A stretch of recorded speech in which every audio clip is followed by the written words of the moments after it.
Hello, everyone. This is Rhonda Jones, your MESA Health Promotion Consultant. Thank you so much for joining us today. This is the first Wellness Pros for the fall school year 2025. I'm so excited. I'm doing something different this year.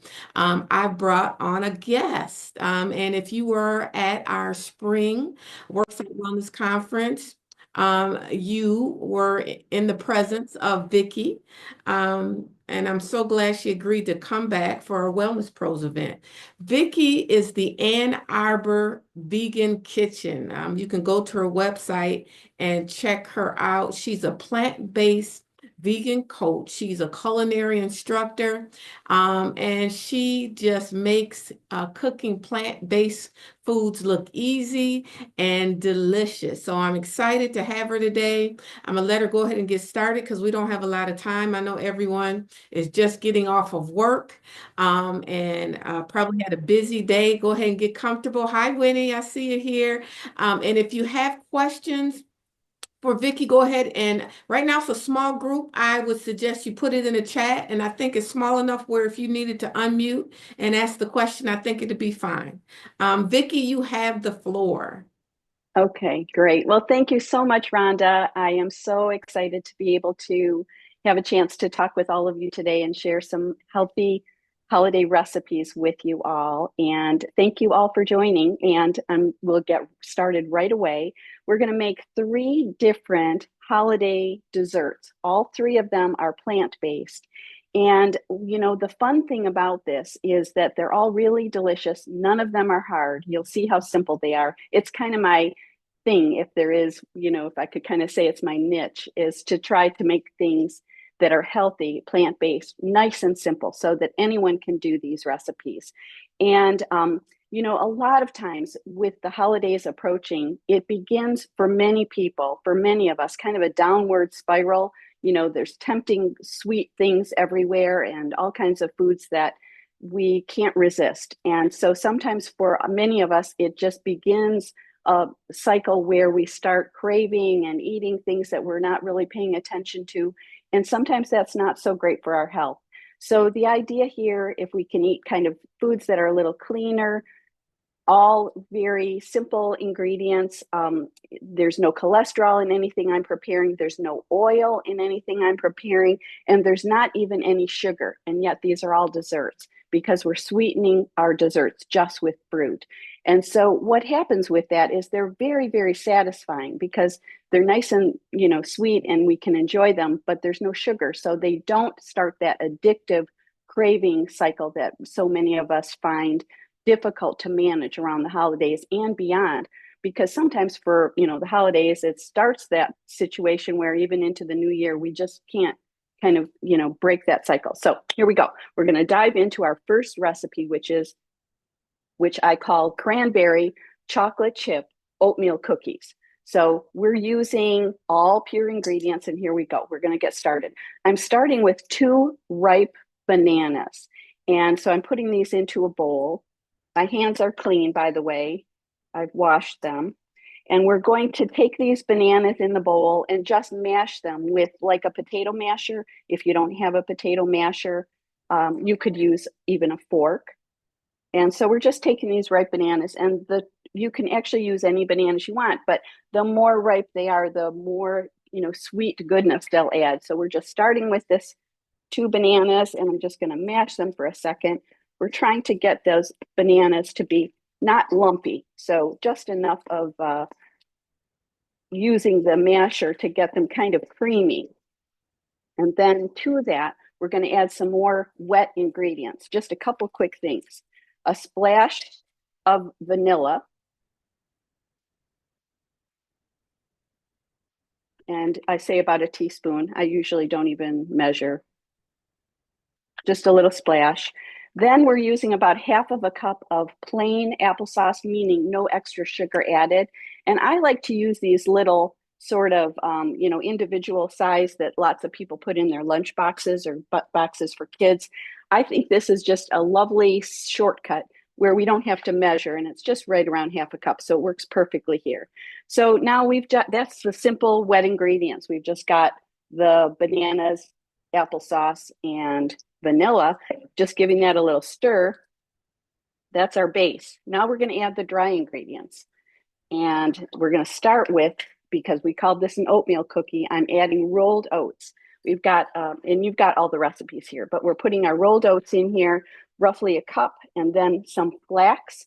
So this is ground flax meal. And in plant-based cooking, lots of times we use this instead of an egg because it helps to bind the batter together. And it also adds some really lovely omega-3s, which are very healthy for us. So we're adding that, a little bit of cinnamon, some baking powder, and then we'll just give this kind of a stir. I love all these ingredients, Vicki. I'm thinking about, I just went to a conference in Orlando. I'm doing a lot on menopause and perimenopause and hormones. So the flaxseed powder is, like you said, omega-3 and phytoestrogens. Good So for us, it's yeah. yes, cinnamon is a great herb that has antioxidants, antimicrobial, and it also helps modulate hot flashes. Yes, and it's really good for blood sugar control Blood as sugar well. control, and that's probably how it helps minimize the hot flashes. So Very likely. So I've just kind of given this a quick stir, and now we'll add our, our ingredients that have a little bit more chunkiness to them. In fact, I'm going to put on a couple of gloves because I'm going to just dig in here with my fingers. You don't have to do this, of course, but I like to just sort of mix stuff together. So I have some dates. I've got a quarter cup of pitted dates, and they kind of stick together, and that's why I want to use my hands. Even though I've chopped them up, I want to kind of separate the pieces as we blend them in because you could use raisins instead, but the sweetness of the dates kind of adds this lovely, very warm kind of sweetness to it, which I really love. And then we're also adding chocolate chips. And you'll see that I made a note that these are date sweetened chocolate chips. They sell these either online or at Whole Foods. You can use regular chocolate chips if you want. But for me, using the ones that are sweetened with dates, again, kind of helps me with my sugar cravings by not starting that cycle of table sugar. And then the last ingredient I'm adding is really kind of exciting. It's a holiday ingredient. It's whole, fresh cranberries, not dried. They're not sweetened. They add a little bit of tart, which along with the sweetness of the dates and the chocolate chips, it's just a lovely, kind of combination, just a little tart, a little sweet in these wonderful oatmeal cookies. And that's everything. And just give it a stir. You can kind of hear the crunching, that noise as we're stirring these cranberries in. And so now our batter is ready. That's as simple as it is. You don't even need a mixer. We've got our batter. And now the next thing we're going to do, you want to make sure your oven is preheated to 350 degrees.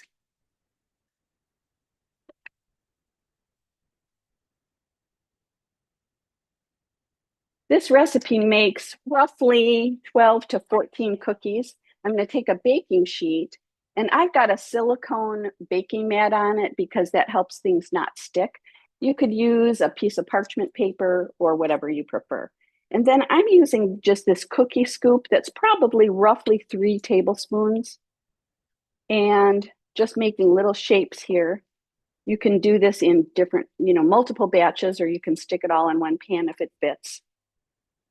I'm just going to make, maybe 6 or 8 or whatever seems to fit on one batch. You can refrigerate this and bake the rest off another day. You can bake all of these cookies at once and put half of them in the freezer so you've got them for another time. I'm even thinking this is a nice addition to our holiday dessert table, which is kind of the idea here. We'll have a couple of different things, some that are sort of crunchy, some that are smooth, that kind of thing. So I think we'll do 8 here, and then we'll stick these into the oven. I want to get these going so that you can see what these look like. So I'll take off these gloves. And what I'm going to do here is just sort of flatten them a little bit because they won't change shape that much in the oven. So we'll give them a little head start of flattening them.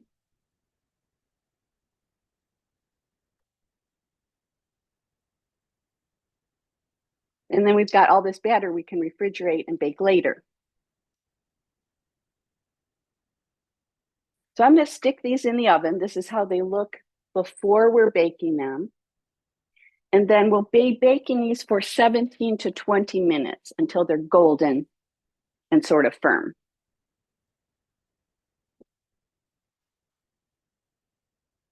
So I'm going to put my timer on here to look at them in 17 minutes.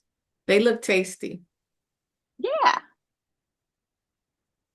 They're really delicious. I just created these last holiday season, and I'm so excited that it's, you can find cranberries again because I haven't made them for a while. So Would they're really dried lovely. cherries be cheating? You could definitely make these year round with a different fruit. Yeah. You don't need to use the cranberries, but it's just that they look so holiday festive that I think they're fun with the fresh cranberries, and they add that tart. If you use dried cherries or dried cranberries, those are sweetened, so they'll still be delicious, but it just gives a slightly different flavor profile than this will with these tartar, the tart fresh cranberries, which is kind of fun. So the next recipe, while those are baking, we'll get started on our next one, which is a no bake. And no bake recipes are really fun to kind of have in your back pocket when you want to be able to bring something to a potluck that doesn't take a lot of time, or you have a surprise guest stop over during the holidays and you want to grab something out of the freezer. These are the kind of thing that are nice to have on hand. So we're going to start with our next recipe is called pumpkin spice chocolate fudge truffles. And here we go. For this one, I do recommend a food processor. And so we've got a food processor here because this is going to blend things up for us in a way that without a food processor would be hard to achieve the same texture. So we're starting with 2 cups of raw walnuts. Another really lovely way to get your omega-3s. And walnuts are not my very favorite nut, so I don't use them or snack on them. And this is a great way to add them to our diet, but with a treat, because we're adding all kinds of other ingredients that change the flavor. Because to me, walnuts are just a little bit bitter. Like I really prefer, if I'm just snacking, if I was going to have something, feel like having a handful of nuts, might be pecans or cashews, something like that. But walnuts are so healthy for us that it's very nice to find a way to include them in our recipes somewhere. So we're going to start with that. And the first thing I'm going to do is just blend this into kind of a powder. So I'm going to make some noise here.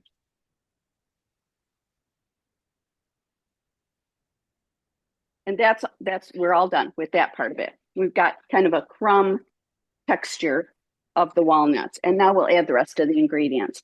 So now we're going to add to this 2 cups of pitted dates.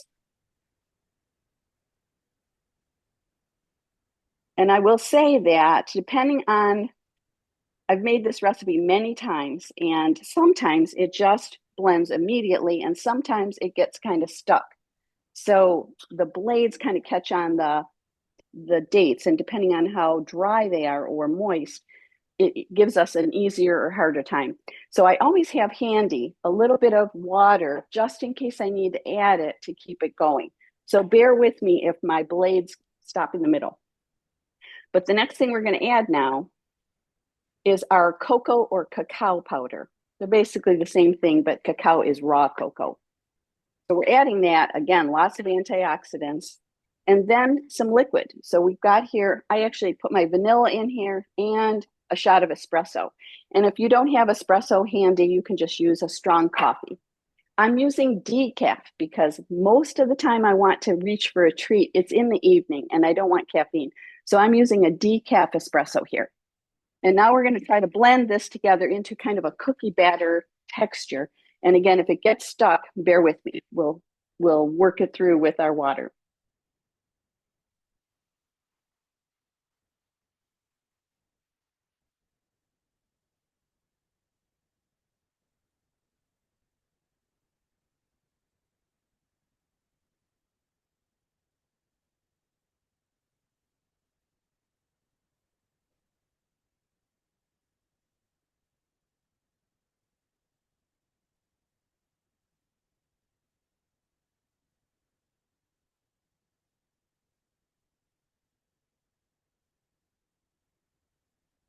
take a look at it. It looks just about right because we want it to start to clump together. I'm going to show you what this looks like. First, I'm going to take the blade out just to be safe. And we've got our it's kind of like a cookie or a brownie batter at this point. So we've got, it's starting to stick together. That's what we want. And so now we're going to put these together. And this is the fun part. I'm just going to move this out of the way here. And this is kind of a messy part of this recipe because we've got all this sticky dates and the cocoa and stuff. So I'm putting gloves on again. I think this is kind of a nice, again, you don't have to, you can just wash your hands after. But what I'm going to do now is just give this kind of a mix. We've got just, like a big block basically, or several balls of this dough. And you could refrigerate this, and I do, and then, kind of prep them and get them all ready to serve as needed. But I'm going to show you what we do as this final step. And I will tell you that this is kind of a template, if you will, because this is perfect just as it is. Dates, cocoa, chocolate, it's delicious. But we're going to finish it off with just this idea of a little pumpkin pie spice, which just adds a little festive flair. And again, we're going to I'll just show you what we're going to do. I'll pull this right here. We're going to just make these little truffle-sized balls, half an inch, 3/4 of an inch, an inch, whatever size you like. And we're going to make a few of them here. I'm going to put them on our plate, just a pretty plate or a baking sheet or anything like that.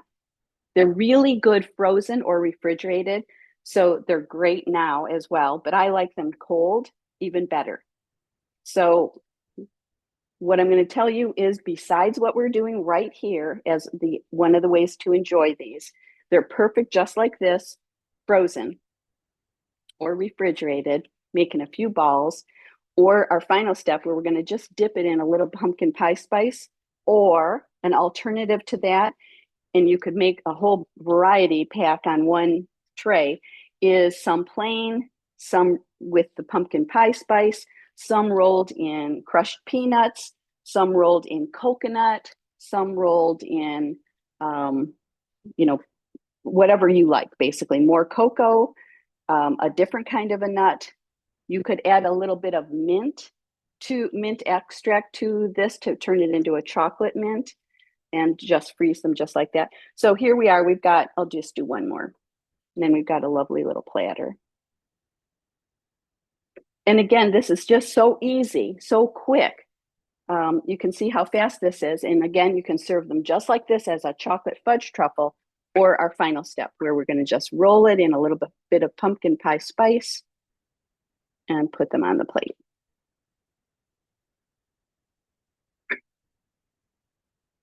You could vary it if you wanted to and just use, as I mentioned, instead of this, you could do cinnamon, you could do coconut, as I mentioned, some kind of ground nut, whatever you like. And it smells so good because it's just pumpkin pie spice. And it's kind of reminiscent of the idea of the Starbucks mocha pumpkin spice sort of, we have a little bit of coffee in here. It's got all those lovely holiday flavors. And so our platter is ready with our second recipe, which is the pumpkin pie spice chocolate fudge truffles. Now, I will say, if you're freezing these, as I usually do, I don't put the spice on until I take them out of the freezer, because they do kind of get absorbed. So, but now we've got all this extra batter that we can refrigerate or freeze and turn into additional, holiday truffles. And what's also nice about this is a lovely thing to add to, if you have a cookie tray going or you're giving something to the neighbors. Again, it's something that you can feel good about sharing because, it's plant-based. There's no eggs, no oil. It's just nice and full of very clean ingredients. So that's our second one. That is our pumpkin spice chocolate fudge truffle. And I'm just keeping an eye on our time here. We've got 7 minutes left, so we'll be remembering to take a peek at that in a moment. And our next recipe that we're going to make is our apple pear crumble.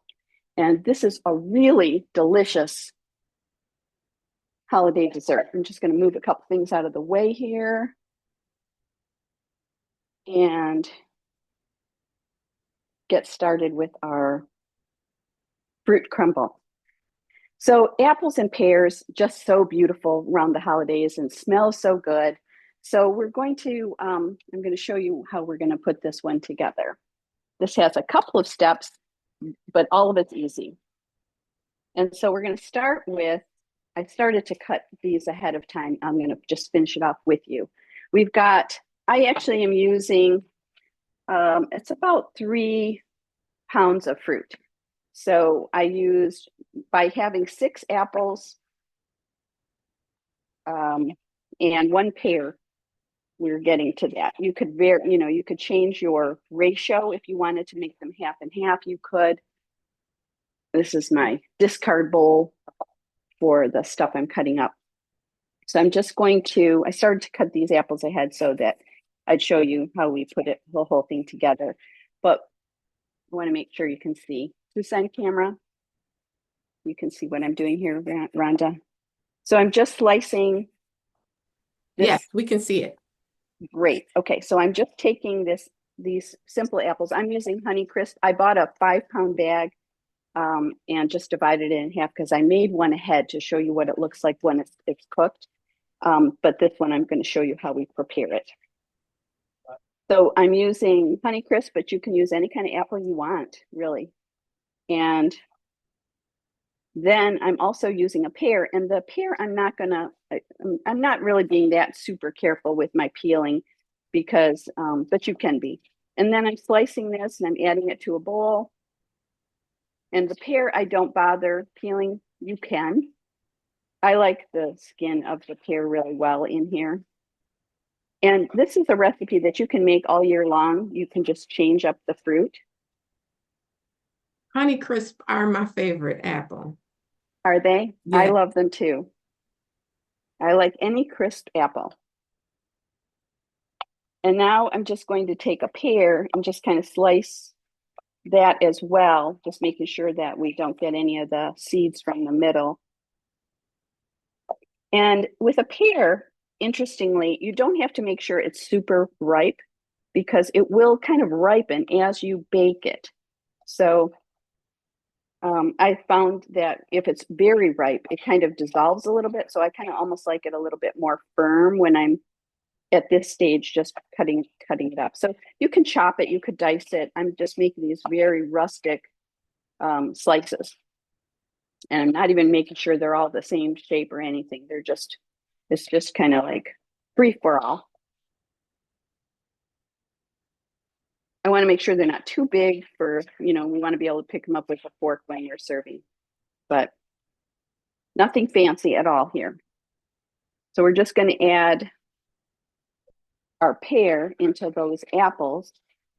And again, I'm saying about 2.5 pounds of apples and about 1/2 pound of pear. But again, you can make it whatever you like. So now we've got all of our fruit. And to this now we will be adding some cinnamon and a third of a cup of jam. I'm using a jam that has been sweetened only with fruit, and it's an apple cinnamon spread made by St. Dalfor. You can find this either online or at Whole Foods, probably even maybe other places. But also, if you don't want to go to the bother of getting this, I just like it because it's apples and cinnamon and it adds sweetness without adding sugar. But you could just use applesauce, or you could just use apple butter. I'm sure they would probably work. Or you could use a different kind of jam that you like. It could be peach or apricot. That would go very well with this as well. So again, it can be kind of whatever you like. And now I'm just going to mix this all together. This is our This is our fruit mixture. So it's just the fruit and the jam and the cinnamon. And I'm going to dig in again with my gloves if I have another pair handy here. Yes, I do. Okay. These come in handy for me because, especially when you're moving back and forth between a bunch of recipes. And we've got, it says 1 more minute on here. Let's take a peek. I'm going to give it another couple minutes. I think what I'll do is mix this fruit together. That'll be what we do next. Then we'll go take a peek at those cookies. And then we'll make the topping, the crumble topping for those apples and pears. Okay, it's all mixed together. I can't tell you how good this smells. Apples and cinnamon, just so lovely. So now everything's ready to pour into our pan. We're looking for, just a baking dish. It could be something like this, a ceramic 8 or 9 inch square or a round, whatever you have. And then I'm just putting all the fruit in it. That's how easily the base comes together. And remember, this is kind of a holiday theme with our apples and pears, but you could change this up and use berries or something else throughout the year as well. This is a kind of a go-to for me because I just love baked fruit. And this one's so easy that I like to make this very often. All right, so we've got our base here. We've got our apples and pears, and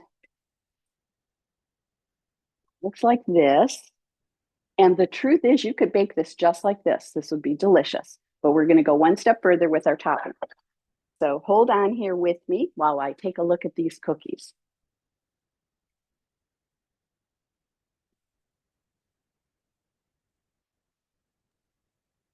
She's such Yep. a professional cook, chef. Oh, thank you. My cookies would burn. I would be so involved in the apples. Oh, yeah. They're all ready. And you can make these bigger too, by the way. You can make these any size you want. You'll just adjust the cooking time. And so we are doing great. We're going to let these cool for a moment. We'll finish our crisp and then I'll plate those cookies to show you what they look like. And then our final step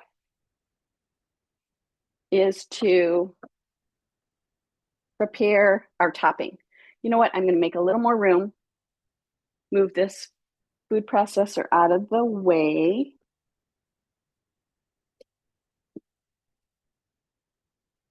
And get our small one handy for topping.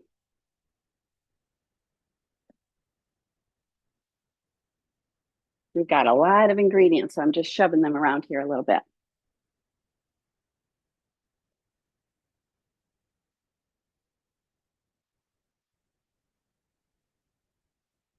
Okay. So now we're going to make our crumble topping. And this you could actually make ahead a little bit if you wanted to. Not that you need to, it's not that hard. But I'm using a small food processor. Again, you could use a bigger one or even a blender, but this is just what I had handy so I don't have to wash it in between showing you these steps. So we're going to start with some oat flour.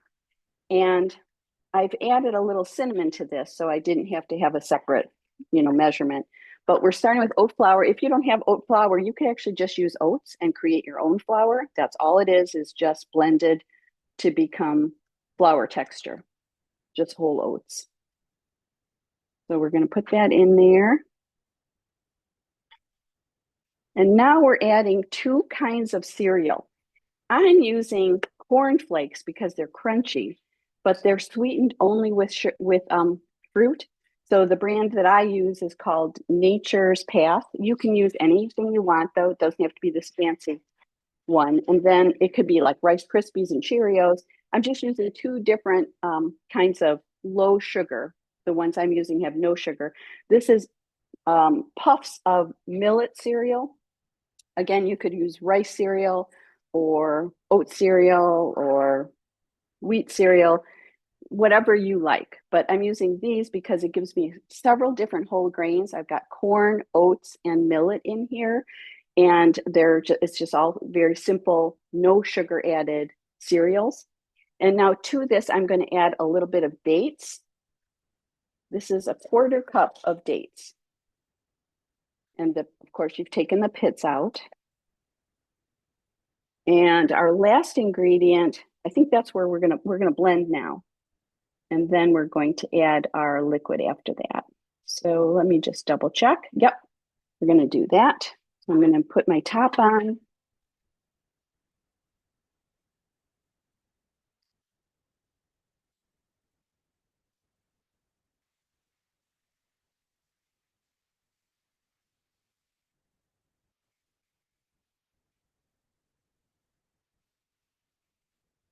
Now we're all done with that mixture. And this is the fun part with this one.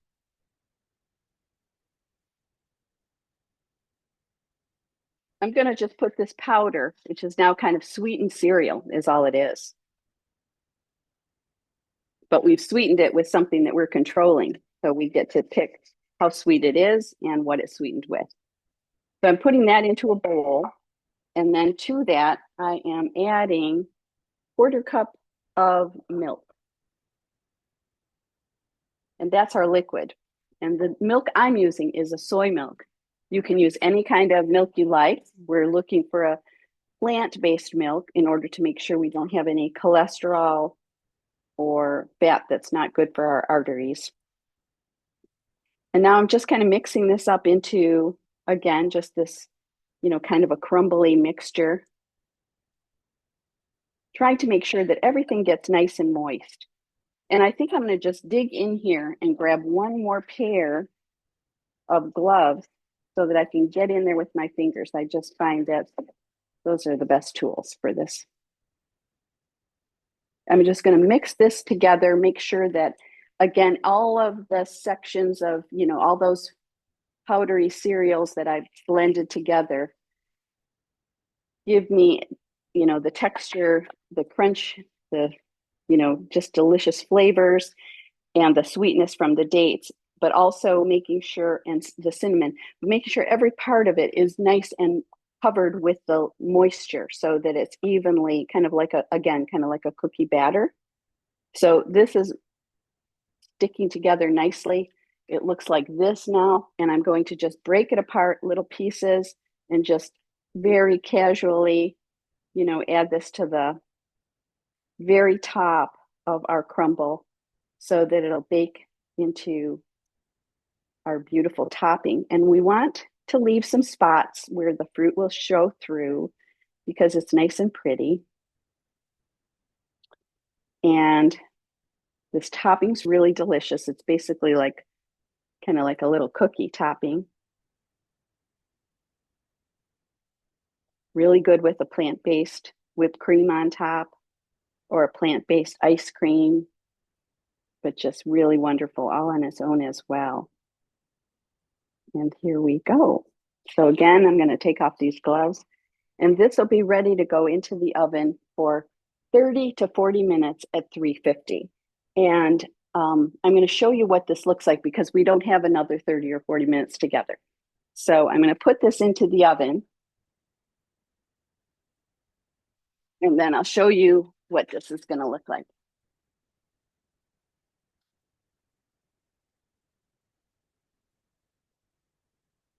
So I made one just a few minutes before we went live today.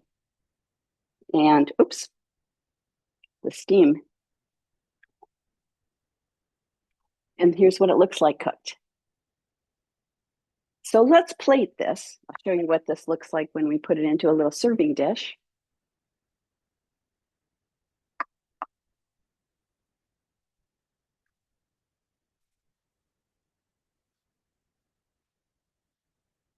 And it just smells so good.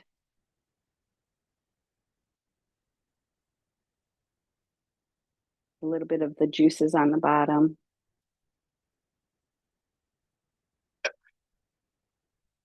And there we are with our apple pear crumble. And let me show you too what these cookies look like. Let me grab our cookie.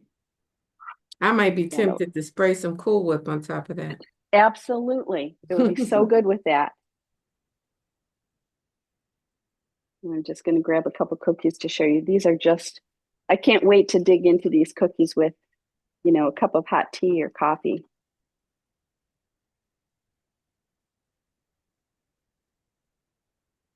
And here are our beautiful cookies that are chocolate chips and cranberries, with the oatmeal. Oh yeah, I love a great combination. That sweet and chocolate. Yeah. Dark Yeah, chocolate. I love it. dark chocolate. So we've got 3 desserts in about half an hour here. Wow. Our crumble and our cookies and our truffles. I love it. Applause, applause. Those all look wonderful. Oh, good. Thank you. Any questions, Winnie or Andrea? We were talking earlier, Vicki and Vicki, can you tell them some of the things you do, some of the work you do out in the community? Yes, absolutely. I am a vegan lifestyle coach, so I do work with clients across the country, locally and beyond, who are interested in transitioning to a plant-based diet, but just need a little bit of help to kind of overcome some obstacles. And so I do work with clients, on a monthly basis or 3 months at a time and help them work through, getting to their health goals. And I also am a cooking instructor. So I do in-person events where people come into my own kitchen, up to about 12 people at a time, team building, or just like families come in, they celebrate holidays or birthdays, things like that as a gift to each other. I'm also a certified personal chef, and I also am a blogger. My blog is called Ann Arbor Vegan Kitchen at AnnArborVeganKitchen.com. I've been creating and sharing recipes for over 15 years there. I guess is that right? 13 years now. I've been vegan for over 15. I've been blogging since 2012. But I did want to also invite you to know about 2 other things. One is that I do have a cookbook that's called the Plant-Based for Life Cookbook, which is available on my website or through Amazon. And it's got over 100 recipes, each one with a photograph that I took, and all kinds of ways that you can make it easy in your own kitchen to eat plant-based every day. And the other thing I wanted to invite you is kind of a freebie. And that's that on my website, I actually last year created what I called a Thanksgiving menu, deliciously whole food plant-based. And there's 12 recipes. If you go to my website, which is AnnArborVeganKitchen.com, and in the search bar, write Thanksgiving, it will come up with this menu, which is a full Thanksgiving menu with a rainbow harvest salad and a cauliflower carrot soup and sauteed shallots and French style green beans and roasted butternut squash and Brussels sprouts and a holiday lentil loaf with mashed potatoes and a mushroom gravy and a toasted bread stuffing with sweet potatoes and a fresh raw cranberry sauce and a baked sweet potato custard and then 2 of the recipes I actually made for you tonight. So this is available, 12 healthy Thanksgiving ideas to include in your I menu love as that. And well. that's free. It is free. Yep, That's a that's good available on thing. my Wow. website Oh, to share. we love it. We Thank you love it. much. And if anybody is not aware of it, plant-based eating can reverse or minimize a lot of chronic health conditions. I've heard of testimonies, and there's research that supports it.